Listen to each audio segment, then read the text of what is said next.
पुढारीचे chairman emirates आणि मुख्य संपादक पत्रमहर्षी पद्मश्री डॉक्टर प्रतापसिंह जाधव येत्या 5 नोव्हेंबरला वयाची 80 वर्ष पूर्ण करतायत। त्या दिवशी कोल्हापुरामध्ये खास सहस्त्रचंद्र दर्शन सोहळा आयोजित करण्यात आलाय। मात्र आतापासूनच विविध क्षेत्रातील मान्यवरांनी त्यांच्यावर शुभेच्छांचा वर्षाव सुरू केलाय। कोल्हापूर जिल्ह्याची बाजू, महाराष्ट्राची बाजू धडपडीनं आणि तळमळतीनं मानणारा एक चळवळीतला हिरा खऱ्या अर्थानं जाधव साहेबांच्या रूपानं महाराष्ट्रानं पाहिला। ते एक पत्रकारितेचा या ठिकाणी मापदंड कसा असावा, त्याचबरोबर निष्पक्ष पत्रकारिता कशा पद्धतीनं असावी, लोकाभिमुख कशा पद्धतीने असावी आणि चळवळीला ताकद देणारी, सामान्य माणसाला ताकद देणारी, गोरगरिबांचे प्रश्न उचलणारी आणि कुणाचाही मुलायजा न राखणारी पत्रकारिता कशी असावी हे महाराष्ट्राला त्यांनी दाखवून दिलं।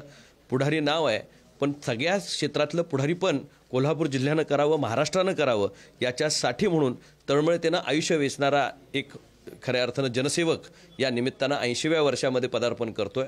आम्हा सर्वांच्यासाठी त्यांचा आशीर्वाद, त्यांनी दाखवलेली दिशा, त्याला आणखी बळकटी मिळण्यासाठी लोकप्रतिनिधी म्हणून आमच्या सर्वांच्या सदिच्छा आणि सद्भावना त्यांच्याबरोबर आहेत।